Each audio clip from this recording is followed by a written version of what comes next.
ساری زندگی انسان ماں کی خدمت کرتا رہے تو بتاؤ ماں کی خدمتوں کا بدلہ دے سکتا ہے؟ ماں کے پیار کا صلہ دے سکتا ہے؟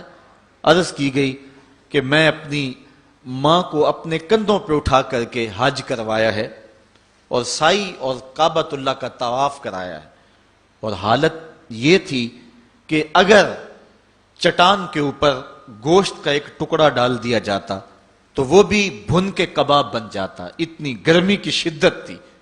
کیا میری ماں نے میری جو خدمت کی، میری کفالت کی، مجھے دودھ پلایا، مجھے جنم دیا، تو میں نے کیا ماں کی خدمتوں کا صلہ دے دیا ہے؟ تو جواب آیا تو نے ابھی اس کی ایک مسکراہٹ کا بدلہ بھی نہیں دیا۔ ماں جب ہنس کے دیکھتی ہے تو جنت کی ساری کلیاں کھل اٹھتی ہیں، اور بیٹے کی زندگی ماں کے اس ہنسنے سے جو ہے وہ عبارت ہوتی ہے۔ بیٹے کے لیے ماں کے جو جذبات ہیں، ماں کی جو کہانیاں ہیں، ماں کے سینے میں جو درد کے امٹتی ہوئی ایک کائنات ہے، اس کا کوئی بدل نہیں ہو سکتا۔ ساری زندگی ایک ٹانگ پہ کھڑا ہو کے بندہ ماں کی خدمت کرتا رہے پھر بھی حق ادا نہیں ہوگا۔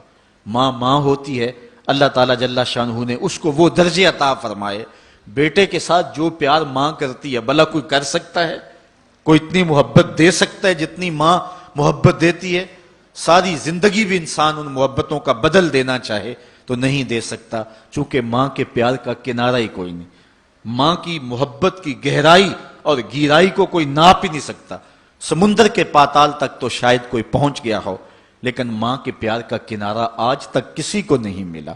اللہ تعالیٰ نے اس کے سینے میں دھڑکتا ہوا جو دل رکھا ہے اور تڑپتی ہوئی جو ممتا رکھی ہے، وہ ایک مثال بنی ہوئی ہے کہ کسی نے کسی کو کہا کہ میں تیرے پہ راضی تب ہوں گی کہ اگر تو اپنی ماں کا کلیجہ نکال کے لے آئے۔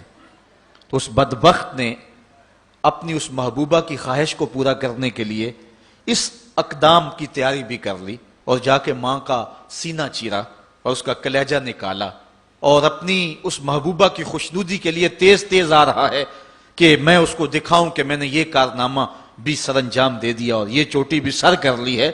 تو تیزی سے آ رہا تھا، راستے میں ٹھوکر لگی، جب گرا تو کہتے ہیں ماں کے کلیجے سے آواز آئی پتر چوٹ تو نہیں آئی ہے؟ یہ ماں کے پیار کا روپ ہے، یہ ماں کی محبت کا انداز ہے۔ دنیا والوں، ماں کی قدر کو ضائع نہ کرنا، ماں کے پیار کو اور اس کی محبت کا صلہ دے تو نہیں سکتے، لیکن ساری زندگی ماں کی نوکری کرنا اور اپنے باپ کی زندگی کے اندر کبھی بھی نافرمانی نہ کرنا، یہ سعادت مندی اور خوش نصیبی ہوتی ہے۔ حضور نے منبر کی 3 سیڑھیوں پہ قدم رکھتے ہوئے آمین آمین کہا تھا، تو بعد میں پوچھا گیا حضور آپ نے ہر سیڑھی پہ قدم رکھتے ہوئے آمین کہا تو یہ کیا ماجرا تھا؟ فرمایا جبریل آئے تھے، انہوں نے مجھے کہا تھا اس شخص کی ناک خاک آلود ہو جو ماہ سیام رمضان المبارک کو پائے اور پھر کثرت عبادت سے اپنی بخشش نہ کروا سکے، تو میں نے آمین کہا۔ پھر کہا اس شخص کی ناک خاک آلود ہو جو والدین کو بڑھاپے میں پائے اور جنتی نہ ہو سکے ان کی خدمت کر کے، تو میں نے آمین کہا۔ پھر جبریل نے کہا اس شخص کی ناک خاک آلود ہو جس کے سامنے آپ کا ذکر کیا جائے اور آپ پر درود نہ پڑے، تو میں نے آمین کہا۔ تو وہ شخص کتنا بد نصیب ہے جو والدین کو ناراض کر لیتا ہے۔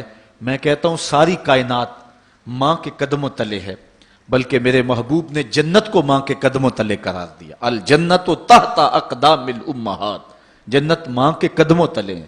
ماں اتنا پیار کرتی ہے کہ جس کا کسی ترازو پہ تول نہیں ہو سکتا، اور اس کے پیار کا صلہ بدلہ ساری زندگی خدمت میں بھی گزار دیں پھر بھی نہیں دیا جا سکتا۔ اس قدر ماں کے حق کیوں ہیں؟ اس لیے کہ ماں نے بچے کو جنم دیا ہے۔ جس نے جنم دیا ہے اس کے اتنے حق ہیں، تو جس رب نے خلق کیا ہے اس کے کتنے حق ہوں گے؟ جس نے تخلیق کیا ہے، دست قدرت سے بنایا ہے، تو پھر اس کے کتنے حق ہوں گے؟ تو مجھے بتائیے اس شخص سے بڑا بدبخت کوئی ہو سکتا ہے جو اللہ کے حضور سجدہ ریزی نہیں کرتا؟ صبح کے وقت چڑیاں بھی اللہ کا نام لے رہی ہوتی ہیں، حشرات الارض بھی رب کا نام پکار رہے ہوتے ہیں، بلوں سے سر نکال کر جانور بھی اللہ کا نام پکار رہے ہوتے ہیں، اور اس شخص سے بڑا بد نصیب زمانے میں کوئی نہیں ہے کہ جو اللہ کی حضور جھکنا نہیں جانتا۔